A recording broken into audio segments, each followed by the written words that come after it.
Edtech Mondays Uganda is supported by the MasterCard Foundation Center for Innovative Teaching and Learning in partnership with the Innovation Village.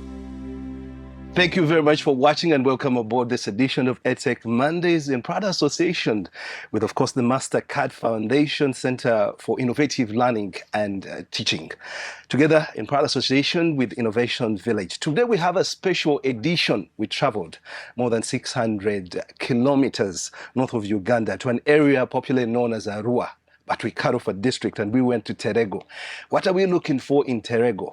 We go into a depth of a settlement camp. In particular, we moved to Mvepi refugee settlement. And in this place, when we come through, we are looking for how educational technology can be implemented and how out-of-school learners being able to access such information and use it at their best to become better individuals in the future who have been able to access quality education and information. I'll introduce my panel here to discuss on the same. Please do welcome Martin Koryang Naburi. He's an assistant settlement commandant at the Office of the Prime Minister. And he'll be joined together with Mr. Charles Okot, a project manager at Annabelle, and also to mention Thomas Okiria. Thomas Okiria happens to be the program manager of Hope Foundation. They've put efforts to make sure that there's an initiative that can be able to bring the digital direction together with development to these young learners. My name is Sean Chimoli. Welcome to this edition. I'll start off with you, Thomas. I'll call you Thomas on the show if it is very okay for anyone who is interested in knowing about the Hope Foundation. Tell us about Hope Foundation and what exactly are you doing in Mvepi? Thank you so much. My name is Thomas Okiria, a programs manager. Foundation is like as you said. It's a refugee-led organization that started in 2020. That's when we registered it and we ventured into operations. Our core areas that we do is technology. That is ICT programming. This we implement, we are strategically focusing out of school youth. Those that have left school. We are spread into 3 settlements. That is Rhino Camp settlement, then Lobule, and then here in Mvepi.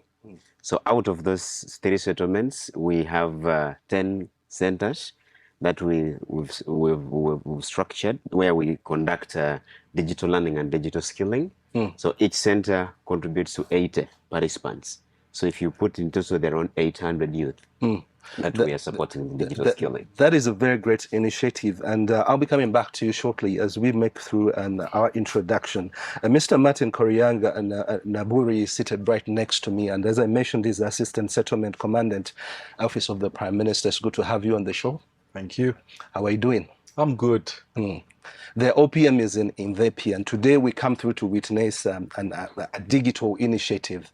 Kindly tell us briefly about your presence here and how imperative this is for they that have taken Mvepi as their settlement camp. Thank you so much. You're most welcome to Mvepi Refugee Settlement. Thank you. I've already been introduced for purposes of having not pronounced my name well. I'm called Koryang Martin Naburi, an Assistant Settlement Commandant. Mvepi Refugee Settlement has a population of 169,000 refugees, which amounts to 15,000 households. And of course, the bigger population is children and mothers. So when you talk of children, it means they have needs, lots of needs, amongst which is lots of technologies like what we are looking at today. So as OPM, we really embrace this, and we are rallying right behind our partners, the UNHCRs, the Annabelles, all those that are putting in efforts to make sure that this technology and knowledge gets to our refugees. Thank you very much. And well, if you don't mind on the show, I will be referring to you as Martin.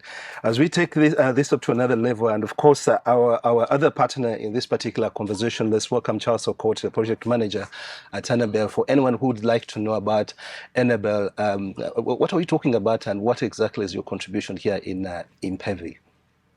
Thank you so much, Sean and viewers. My name is Charles Okot, the project manager for SPRS. SPRS is the support program for refugee settlements in northern Uganda. The project has been funded by the European Union Trust Fund. Specifically, our contribution to this digital innovation came because right from 2016 to date, we have already trained over 7,000 refugees and host community who are already working within the refugee settlement, but also in different urban settlements. We did some few surveys this year, and we found out that 73% of those graduates are actually working, doing some form of income generating activities, and also employed in different services. Now, our contribution to this digital hub came in because we realized there was a gap. And that gap was in terms of access to information. And those information included market information. And because in Vepi, refugee settlement is, in terms of location, you see it is very far from Arua town and other nearby urban centers, we realized that for them to access market opportunities, job opportunities, education opportunities, it is good if we support our foundation with initiatives on ICT services, but also online services, which I believe our foundation will talk much about. Yes. Thank you. Charles, I'll cut you a little bit short to that so that I can bridge in Thomas Okilia. I think you mentioned that you have an initiative that is almost in the same line. We are talking about educational technology and how it can be brought into an area where we have refugees and young people who need also to access quality education. Can you shed some more light of what exactly you've put in place to ensure that such a dream is realized through an out-of-school a child? This actually goes to you, Thomas. Oh, thank you so much. Looking at the context of the settlement, first of all, it's a hard-to-reach area, and access to technology is a very complex thing to handle. But I want to appreciate our partners, that is Enabel, UNHCR, UNICEF, ILO, that have supported with the equipment to ensure that local people from the local context as well have access to technology. So the one key thing that we are putting our efforts into, we have an approach of mobile digital skilling, whereby we take services down to the community. Because having a hub like this alone can serve maybe 200 people. But we have thousands of people in settlement. So we innovated approach of moving settlement to settlement, location to location, to take skills down to the community. Well, earlier on when we were having a light conversation before the show went on, you mentioned that there's a way you're helping the young people or the people that need this kind of education access the elements that they need, because I do believe in this day and age for anyone to be able to access digital knowledge, you need gadgets. Isn't this quite a challenge? Yeah, it's a very big challenge, as if we look at the cost of acquiring, first of all, the gadgets that we have, it's quite very expensive. And then the other issue is the aspect of maintenance of the gadgets itself. It is as well a very heavy cost, because sometimes when you take them to the community, they can be tampered with, and maintaining them is an issue. The other aspect is the aspect of transport. Locating from one settlement, one location to the other, with the delicate equipment like this, you realize that it needs a lot of investment in terms of transport. But another key issue that we are looking at, yes, we have small bit of the equipment that we have, but the demand is quite too high. So juggling with around a number of few laptops and tablets vis-a-vis the number of participants that are willing to take on with a skill, it's not balanced. Now that you talk about challenges, I think it also help us to ensure that we can catch up with the same conversation with the Office of the Prime Minister. And as I mentioned, I'll be calling you, Martin, on the show. Where's the intervention of the OPM as all this is happening? First and foremost, I would like to say that the Office of Prime Minister has laid a plain ground, a suitable plain ground for partners to come and support our people. That's one main role. That's one thing which we have done. They are also welcome, and we are closely working with them. And this is what we're encouraging. And we are also reaching out to partners to seek for their support in terms of this education technology to come and support our people. And also the other thing is we are also very closely, we are the supervisory, we do supervise. We closely tend to know and guide them so that they're just on the right track. We are working very closely. We are not leaving them alone by themselves. Yes. So the problem that some of the partners like UNHCR, Annabelle, and lots of others are addressing, have you looked at how important it is, and are the young people who are in this settlement area, are they embracing it? Oh yes, the young people in the settlement are embracing it so much because we have made them realize that for the future to be better, you really need this technology. And we've also, as Office of Prime Minister, gone an extra mile to show them that once you put this into use, it's for benefit. A case in example is the recently concluded census, which took place in Uganda. We took on quite a number of the youths who had already gained these skills. They were employed and they gained something. And the other bit also is we are also connecting them to jobs. You know, online, once they have this knowledge, they are able to get online and they see their jobs, and we also do recommend.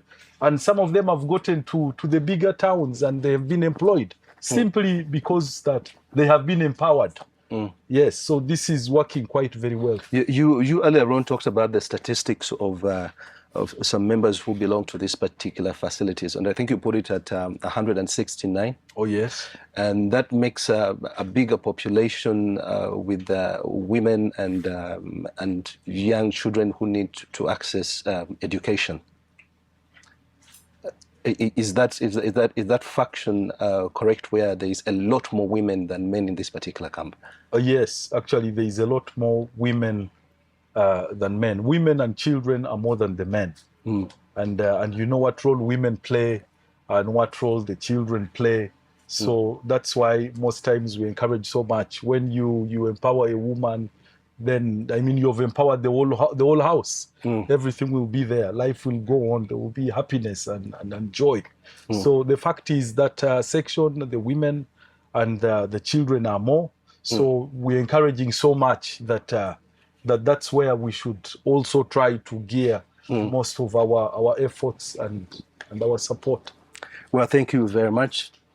In case you are just catching the show in bits, this is Edtech Mondays, brought to you by the MasterCard Foundation Center for Innovative Teaching and Learning in Pride Association with Innovation Village. Our partners in the same discussion, also including UNHCR, Annabelle, and of course the Office of the Prime Minister. We'll be taking a short break. When we come back, some of the beneficiaries of this particular initiative that we are seeing today about digitalization and development in a refugee, in a settlement camp, how are they embracing the same? Are they the kind of people that we are going to be seeing in the future, also integrated out of they that have access to quality education? Let's take a short break. Edtech Mondays Uganda is supported by the MasterCard Foundation Center for Innovative Teaching and Learning in partnership with the Innovation Village. It's Edtech Mondays, and thank you very much for still watching this edition in Mvepi Refugee Settlement. I am Sean Chimuli. Also joining us, Martin Koryang Naburi, also part of our panel, is Charles Okolt and Thomas Okiria. We are discussing digitalization and realizing development in a refugee settlement. How is this possible? How many are benefiting out of this? And is this futuristic? Are these out-of-school learners going to be equally as strong as the rest? But also, before we proceed and I go back to the panel of gentlemen, I would like to bring in a lady who happens to be a refugee leader here at Mvepi. Please do welcome Lakop Winnie. Lakop Winnie has a question as we make this as interactive as possible. Our audience is also still part of the same. Lakop, thank you very much, and kindly mention your question. My question is, how are you going to reach the community, the wider community? Because we have these gaps, challenges that many of us are not accessing this digital world? Thank you. Thank you very much. Thank you very much, Lakop. I think this question will directly go to Charles Okot, who happens to be part of Annabelle. And also, I'll make sure that the same question goes to the Office of the Prime Minister. I cannot leave them out. And also, the same question will go to Thomas Okilia. But still, first, let's see, how is Annabelle going to be able to bridge this gap? Because the refugee community is a huge one. It's a big one. Thank you. I must confirm that that question is interesting. The gap is quite big, but I'm happy that we have started the journey. And the most important part of it, like I said at the beginning, is that farmers, students, business persons, refugee communities within this community already will be able to access information, whether online or it could be services that are related to ICT, including also mentorship and coaching opportunities that happens right in this hub. I can also confirm that this is not the only center we are supporting. We have one center in Omugo. This is the second center managed by O Foundation. But also we have another center which is in Bidibidi refugee settlement. And how will we, could be in the future, or could be for now, expand to locations that are far away from here?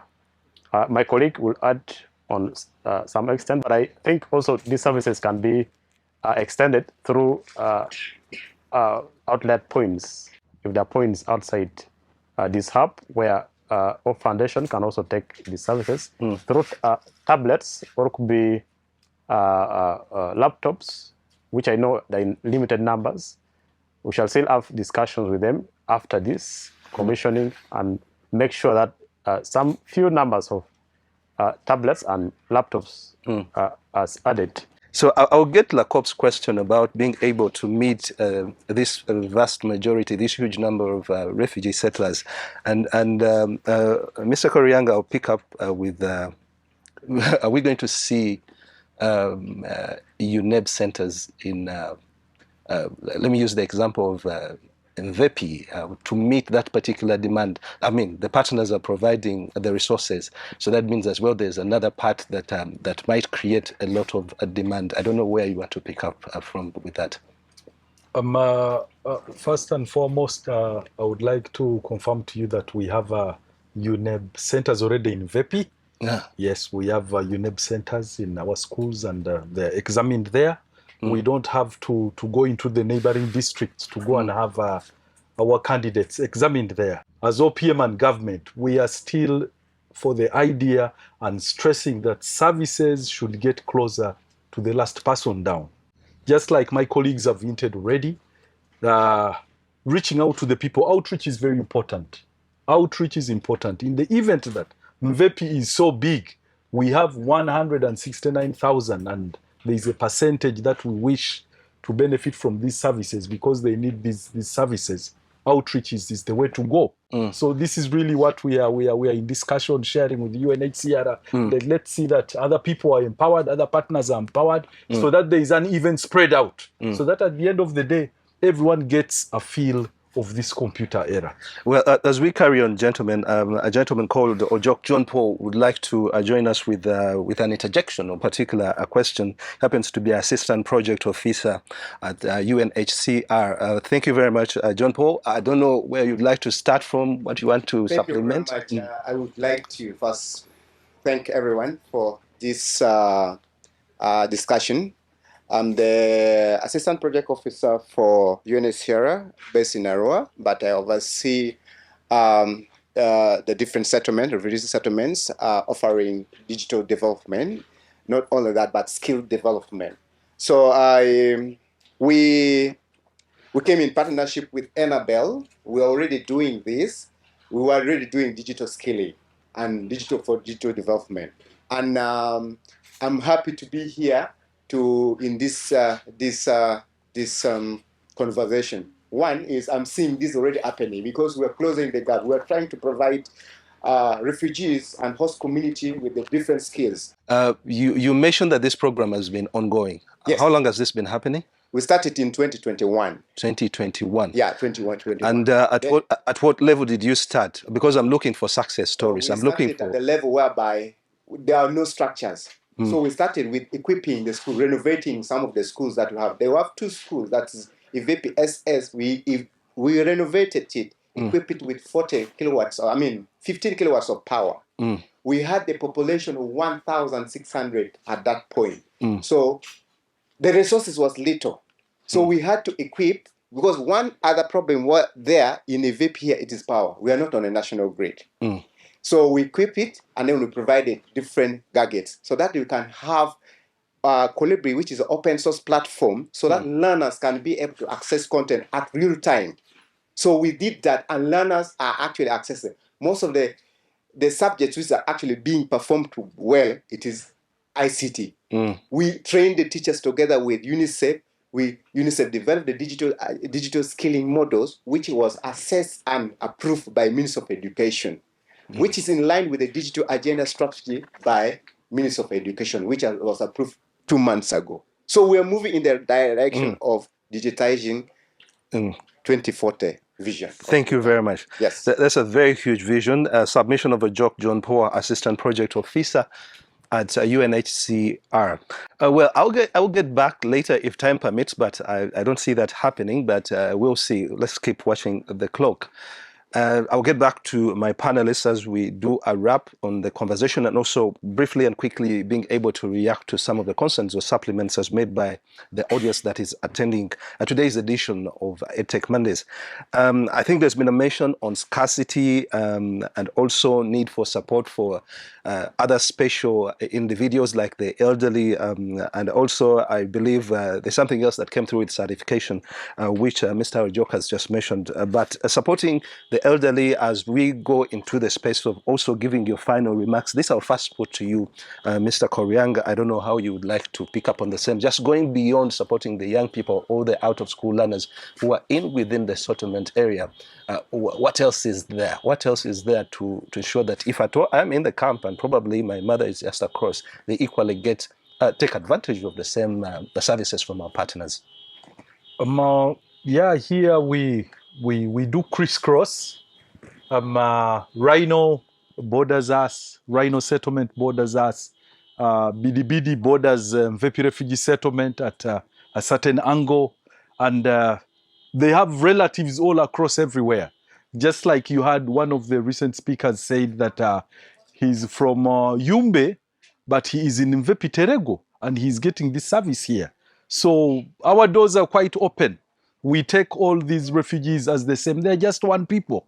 So we really encourage that, please, wherever you are, go wherever you want to go and tap into this, because these are life skills. This is important for you. Yeah. So that's really what we encourage as OPM. And in the same regard, your final remarks?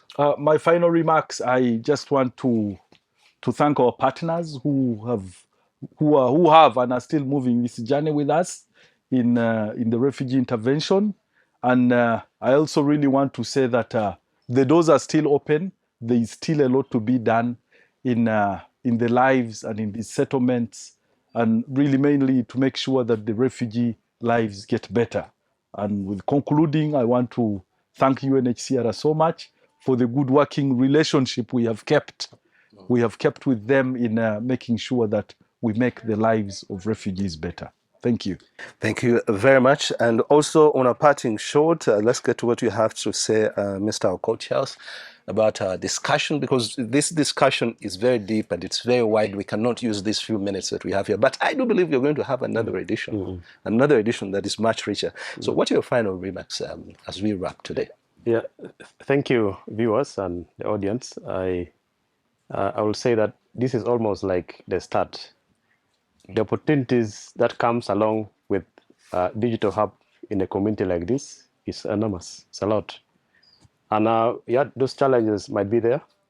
But I can say as we move on, we shall be getting more organized and also identifying how to address some of the gaps. And I believe that as we continue working, yes, much impact will be seen for now, you're counting numbers of people trained, but I think the next time we host a similar conversation of this kind, I think we should be reaching some of your places to see how you have translated these skills. I think it will be business. It will be very important if we go to their places of work. Yes. So that there is an evaluation. Exactly. And look out for whether they are just not keeping the gadgets. Yeah, exactly. And playing solitaire. Thank you so much. Yeah. Thank you. Thank you. And also a final message coming in from Mr. Thomas Okeria. I don't know what we should carry away, because we've not had enough time to finish up the entire conversation. Thank you so much. I'm overwhelmed because what I feel like to speak out, it's quite much, but the time is little. But I want to first start by thanking the partners that have stood with us, right from UNHCR, UNICEF, Enabel. They have an OPM, not forgetting the government, because they are the ones who provide us security on the ground. It's a big thanks for you, because without you, we couldn't really take a step. One special message to the young people out there. The era is no longer analog. It's now digital. We've got to fight this, whether with resources or without resources. Where we can reach, we can support. We are committed, and it's our zeal that we transform the society in a digital way.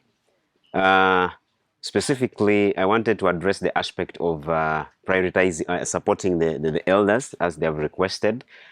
We started this out already as a sustainability plan of the program. We try to, we put adverts out there calling for applicants to come and do training. So when you see those opportunities out there, kindly enroll. We shall be juggling up and down to see that we work it out.